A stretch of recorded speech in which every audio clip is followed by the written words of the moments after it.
is our Russia Sherpa, NBC's Ken Dilanian. Ken, thank you for taking the time to kind of explain this. I mean, look, we've all been very focused, understandably, on Hurricane Harvey. There have been a lot of reports, a lot of new details from the Washington Post, New York Times, from NBC News, and you and your team.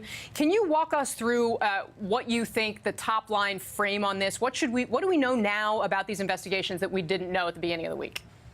Absolutely, Casey. Well, there are a number of things. First of all, the thing you just mentioned about this potential Trump Tower Moscow deal that was going on right up until January 2016 while Donald Trump was running for president.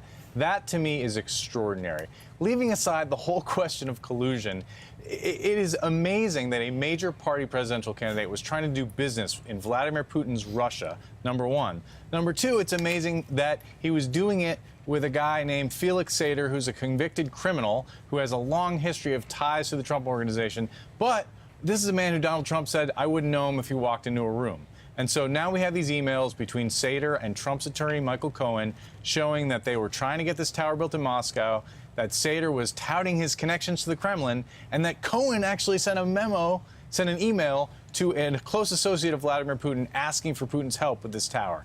Now, the tower didn't happen, and we don't know to what extent Donald Trump was involved, except we do know from Michael Cohen that Cohen talked to Trump 3 times about this project and that Trump signed a letter of intent. So now the other interesting revelation, is NBC News reporting that Mueller is focusing on Donald Trump's crafting of a statement on his son's behalf about that infamous Trump Tower meeting in June 2016, where Donald Trump Jr., Paul Manafort, and Jared Kushner met with a Russian lawyer and a Russian lobbyist after a promise of help from the Russian government. The focus is on why did Trump craft a misleading statement saying that it was about Russian adoption when in fact it really wasn't.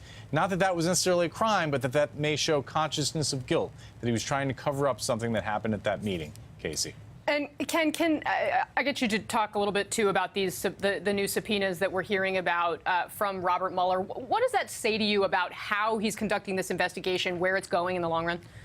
Well, it says that he is playing hardball because he's, according to these reports, he's subpoenaing Manafort's spokesperson and his former lawyer. Now, Manafort's conversations with his lawyer will be covered by attorney-client privilege unless they involved criminal acts, and then you can pierce that privilege. But that's a serious matter, and that can be litigated. And, it also suggests that the FBI doesn't believe Manafort's been telling the truth because Manafort's spokesman he's not a fact witness to Manafort's dealings with Ukrainian oligarchs, but he knows what Manafort has been telling reporters. He knows how Manafort has prepared testimony to Congress. And so to the extent that the FBI and Mueller is interested in that, it raises questions, obviously, about whether they think Manafort has been completely truthful. And clearly, the legal noose around Paul Manafort, who is chairman of Donald Trump's campaign, is tightening, Casey.